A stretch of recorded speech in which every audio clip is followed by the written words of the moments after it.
سب سے پہلے تو رضا باقر آپ کو، آپ کی ٹیم، مرتضیٰ، آپ سب کو میں آج مبارک دیتا ہوں کہ آپ نے ایک بڑا لینڈ مارک کراس کیا یہ روشن ڈیجیٹل اکاؤنٹ میں، کہ آپ نے $1 ارب ان اکاؤنٹس میں آپ کی جو اسکیم ہے اس نے کامیابی سے اتنی زیادہ اچیومنٹ کی. میں آپ کو مبارک دیتا ہوں.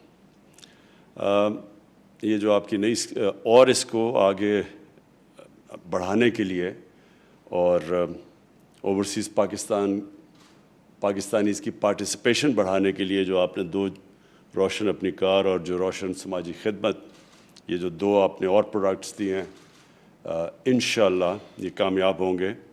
اور میں یہ چاہوں گا کہ آپ ہمارے فائنانس منسٹر شوکت ترین کی بھی پوری سروسز لیں، کیونکہ ان کی خاص، جو میں ان کو جانتا ہوں، ان کی مارکیٹنگ کے اندر ان کی خاص ایک ایکسپرٹیز ہے. تو یہ اور اس کے اندر بہت پوٹینشیل ہے، کیونکہ ابھی تک آپ نے $1 ارب لیا اور 1,20,30,000 پاکستانیوں سے، تو 90 لاکھ پاکستانی باہر ہیں. اور 90 لاکھ پاکستانیوں کی اگر ہم سوچ لیں کہ ایک فریکشن بھی ہم نے ان کا ٹیپ کر لیا، مثلا ہم 20 لاکھ تک بھی پہنچ گئے، تو یہ فگر کدھر سے کدھر جا سکتی ہے. تو اس میں بڑا ان ٹیپ پوٹینشیل پڑا ہوا ہے، اور جتنا بھی آپ اس کے اندر اپنی out of the box thinking کریں گے، سوچیں گے، اپنی اس کی مارکیٹنگ کی چیزیں سوچیں گے، تو یہ میرے خیال میں یہ ایک ایسی چیز ہے، یہ ہمیں وہ کشن دے گی کہ ہمیں دیکھیں ہمارا مسئلہ کیا پاکستان کا مسئلہ یہ رہا ہے کہ ہم نے کسی نے بھی زور ہی نہیں لگایا اپنی ایکسپورٹس بڑھانے کے لیے. تو کیونکہ ایکسپورٹس ہماری بڑھی نہیں، وہ اصل میں وہ سب سے بڑا ایک رکاوٹ بن گئی پاکستان کے آگے بڑھنے میں. ہوتا کیا تھا کہ ہماری جیسی گروتھ ریٹ بڑھنی شروع ہوتی تھی، وہ جا کے پریشر پڑنا شروع ہو جاتا تھا ہمارے کرنٹ اکاؤنٹ کے اوپر.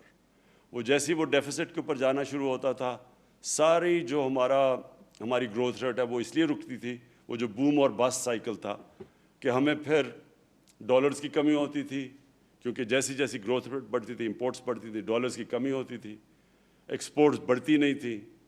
تو جیسے ڈالرز کی کمی آتی تھی، ہمیں IMF کے پاس جانا پڑتا تھا. اور ابھی تک غالباً ہم کو پچھلے 30 سالوں میں کم از کم 20 دفعہ تو جا چکے ہیں IMF کے پاس. اور یہ ہماری ایک بڑا المیہ رہا ہے کہ کسی نے لانگ ٹرم پلاننگ نہیں کی. تو جب تک ہم اپنی ایکسپورٹس کو اس لیول پہ نہیں لے کے جاتے، جس لیول پہ کہ وہ ہماری امپورٹ سے زیادہ ہماری ایکسپورٹس بڑھائیں، تب تک ہمارے پاس صرف راستہ یہ ہے کہ ہم اوورسیز پاکستانی جو ہمارا بہت بڑا ایسٹ پڑا ہوا ہے، اس کو کسی طرح ہم اس ایسٹ کو ٹیپ کریں. ابھی تک بڑی تھوڑی کوششیں ہوئیں، اور شوکت ترین جب پہلی دفعہ فائنانس منسٹر تھے تو پہلی دفعہ انہوں نے ریمیٹنسز کے اوپر کوشش کی کہ کسی طرح زیادہ ہم ریمیٹنسز اوورسیز پاکستانیز کی لے کے آئیں. اب یہ دوسری دفعہ ایفرٹ ہو رہی ہے، جو کہ رضا آپ نے لیڈ لی اس کے اندر. اب ہمیں کوشش یہ کرنی چاہیے کہ ہر قسم کی اپنے آپ کے اسٹیٹ بینک کے اندر، شوکت ترین آپ کی فائنانس منسٹری میں، ہماری اکنامک پوری ایڈوائزری ٹیم بیٹھی ہوئی ہے، ہمیں سارا وقت برین سٹارمنگ کرنی چاہیے کہ ہم جب تک ہماری ایکسپورٹس نہیں بڑھتی، ہم کس طرح وہ گیپ انکریز کریں گے، وہ فل کریں گے، وہ گیپ کیسے فل کریں گے اپنے اوورسیز پاکستانیز کی ریمیٹنسز سے. آپ نے جو بات کی، ہماری اس وقت ہم نے جو انسینٹیوائز کیا اپنے کنسٹرکشن سیکٹر کو اور لو کاسٹ ہاؤسنگ کو، اب یہ آہستہ آہستہ پک کر رہی ہیں. جس طرح آپ نے ٹھیک ایک بات کہی کہ ہمارے بینکس کو ابھی تک عادت نہیں ہے، وہ جو بینک سے فائنانس کروانا چاہتا ہے اپنا گھر، وہ جو چھوٹے لوگ ہیں، جو وہ کلاس ہے جس کے پاس آج تک کبھی کسی کو قرضے ملے نہیں بینک سے، تو اس کے لیے آہستہ آہستہ بینکس کو اپنے اسٹاف کو ٹریننگ کرنی پڑے گی ان کو سروس کرنے کے لیے.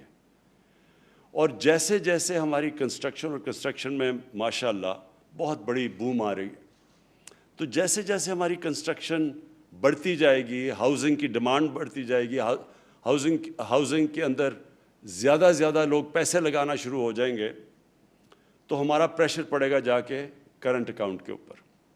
اور ہماری امپورٹس بڑھیں گی، اور جب وہاں پریشر پڑے گا امپورٹس بڑھنے سے تو ہمیں وہ پیریڈ کے اندر بہت ضروری ہے کہ ہم اوورسیز پاکستانیز کو ٹیپ کریں.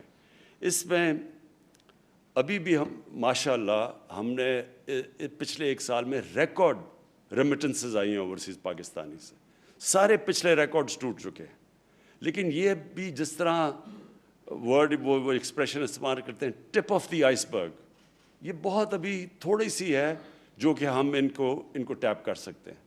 اور یہ وہ پھر سے میں وہ کہتا ہوں کہ وہ جب تک ہماری ایکسپورٹس اس لیول پہ نہیں پہنچتی تو یہ ایک ایریا ہے جو یہ اس گیپ کو فل کرے گا. تو اس لیے جتنا بھی آپ اس کے اوپر انوویٹ کریں گے، سوچیں گے، اس میں برین سٹارمنگ کریں گے اور اس سب سے بڑے پوٹینشیل کو ٹیپ کرنے کے لیے اتنا ہمارے لیے آسانیاں پیدا ہوتی رہیں. ہمیں وہ کرنچ نہیں آئے گا جو کہ ہمیشہ آ جاتا ہے کرنٹ اکاؤنٹ کے اندر جب ہمارا وہ ڈیفیسٹ پہ چلا جاتا ہے. اور ہم سب جانتے ہیں کہ جب آپ کا کرنٹ اکاؤنٹ ڈیفیسٹ میں جاتا ہے تو سب سے بڑا پرابلم ہمیں یہ آتا ہے، ہمارے روپے پہ پریشر پڑنا شروع ہو جاتا ہے. اور جب روپے پہ پریشر پڑتا ہے تو سب کچھ ہماری جو گروتھ ریٹ ہے سب افیکٹ ہو جاتی ہے. جس میں جو ایک چیز افیکٹ ہوتی ہے انویسٹمنٹ، فارن انویسٹمنٹ. کیونکہ جب لوگوں کو یہ انسرٹنٹی ہو جاتی ہے کہ روپے کی اسٹیبلٹی نہیں ہے تو وہ جو باہر سے جو لوگ انویسٹ کرنا چاہتے ہیں وہ پھر ان کے لیے آسان ہوتا ہے. اگر انہوں نے ڈالر میں پیسہ رکھ لیا، ان کو کیا ضرورت پڑی انویسٹ کرنے کے لیے، تو وہ پھر ساری ہماری فیوچر گروتھ ریٹ، ملک کا فیوچر اکانومی کی گروتھ، وہ سب افیکٹ ہو جاتی ہے.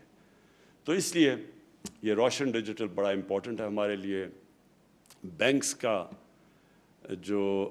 کی ابھی تک جس طرح کی وہ ہمارے ساتھ چلے ہیں، میں ان کا خاص آج ان کو اپریشیٹ کرنا چاہتا ہوں، خراج تحسین پیش کرنا چاہتا ہوں کہ ہاؤسنگ میں بھی وہ کنیکٹڈ ہے. ہاؤسنگ میں بھی بینکس کی ہمارا رول بہت بڑا ہمیں چاہیے. اور دوسرا یہ جو اٹریکٹ کرتے ہیں ہم اوورسیز پاکستانی کی ریمیٹنسز میں، اس میں بھی بہت بڑا چاہیے. میں آخر میں صرف ایک چیز کہنا چاہتا ہوں کہ ہمارا جو ایسٹ ہے، جو لوگوں نے اس ملک کی اکانومی کو افلوٹ رکھا ہے، جو بچا کے رکھا ہوا ہے، وہ ہے ہمارے اوورسیز پاکستانی. اور اسپیشلی وہ ہمارے جو لیبر جاتی ہے. اور کیونکہ میرا ان سے واسطہ کافی پڑا ہے بڑے سالوں سے، جب سے میں پہلی دفعہ باہر کرکٹ کھیلنے گیا تو وہ کرکٹ میں زیادہ تر جو ہم جاتے تھے انگلینڈ کرکٹ کھیلنے، تو ہمارا جو وہ لیبر کلاس تھی وہ بڑے آئیڈینٹیفائی کرتے تھے پاکستان سے، میچز پہ آتے تھے. تو میرا ان سے تب سے رابطہ ہے، آج سے 50 سال سے. تو مجھے افسوس سے کہنا پڑتا ہے کہ ہمارے جو ایمبیسیز ہیں وہ جس طرح ان کو اپریشیٹ کرنا چاہیے ان محنت کش لوگوں کو جو خون پسینہ ایک کرتے ہیں. اور مجھے تو پتہ ہے کہ بیچارے کئی دفعہ 12 گھنٹے کام کرتے ہیں، ایکسٹرا شفٹس لگاتے ہیں، پیسے بچا کے اپنی فیملیز کو بھیجتے ہیں، اور 6 8 ایک کمرے کے اندر رہتے ہیں. اور جس طرح میں نے ان کو دیکھا ہوا ہے تو یہ بہت ہمارے اسپیشل لوگ ہیں اس ملک کے. ایک تو ہم ان کو نوکریاں نہیں دے سکتے، اپنی فیملی سے دور ہوتے ہیں اور بڑے مہینے دور رہتے ہیں، اور کئی دفعہ سال دور رہتے ہیں اپنی فیملی سے. پھر وہ محنت کرتے ہیں، اصل خون پسینہ ایک کر کے وہ پیسہ بچا کے بھیجتے ہیں، اور وہی ریمیٹنسز آج ہمیں پاکستان کو چلا رہی ہیں. تو میں آج اسی پلیٹ فارم سے اپنی ایمبیسیز کو ایک پیغام دینا چاہتا ہوں جو باہر ہیں، کہ آپ کی جو سب سے امپورٹنٹ ڈیوٹی ہے وہ ان کا دھیان رکھنا ہے جو ہماری پاکستان کی لیبر وہاں کام کر رہی ہے، جو مزدور طبقہ ہے. جو پیسے والے لوگ ہیں ان کے لیے تو پھر بھی اتنے پرابلمز نہیں ہوتے. مجھے پتہ چلا کہ سعودی عربیہ کے اندر ہماری ایمبیسی نے جو ان کو سروس دینی چاہیے تھی، جو ان کا دھیان رکھنا چاہیے تھا ہمارے سعودی عربیہ میں لیبر کو، وہ انہوں نے نہیں دیا.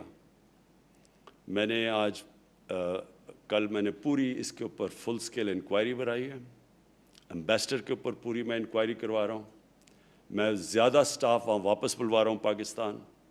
اور جب یہ انکوائری کے رزلٹس آئیں گے تو جو ذمہ دار ہیں جنہوں نے مس ٹریٹ کیا ہمارے لیبر کو اور جو ان کا کام ہے سب سے بڑا، ان سب کے خلاف میں ایکشن لوں گا۔ ایک ہم ان کی مثال بنائیں گے کہ یہ ان کا جو سب سے بڑا کام ہے ان کی مدد کرنا، بجائے مدد کرنے کے مجھے یہ بھی رپورٹس آئی ہیں کہ ان سے پیسے لیے جاتے تھے۔ تو یہ میں آج صرف اس لیے کہہ رہا ہوں کہ اس میں پوری انویسٹیگیشن اب ہو رہی ہے، بڑی ہائی پاورڈ انویسٹیگیشن ہو رہی ہے، اور جن لوگوں نے ہماری لیبر کو سے ایکسٹارٹ کیا، مسٹریٹ کیا، اپنا کام نہیں کیا، ان کے اوپر ہم ایک مثالی سزائیں دیں گے ان کو۔ پھر سے میں آپ کو رضا باقر، آپ کو، آپ کی ٹیم، مرتضیٰ، مجھے پتہ مرتضیٰ نے بڑا زبردست کام کر رہا ہے، میں اس کو بھی میں آج ایکنالج کرنا چاہتا ہوں، اور میں یہ امید رکھتا ہوں کہ آپ اسی طرح جس طرح آپ out of the box thinking کر رہے ہیں اور سوچ رہے ہیں اور انوویٹ کر رہے ہیں اور نئے طریقے کر رہے ہیں، کیونکہ یہ بہت بڑا 90 لاکھ پاکستانی اوورسیز بہت بڑا ایسٹ ہمارا بیٹھا ہوا ہے باہر، اور اس کو ہم نے ابھی کوشش، جس طرح میں نے کہا، جب تک ایکسپورٹس نہیں بڑھتی، اس ہم نے اپنے بڑے اثاثے کو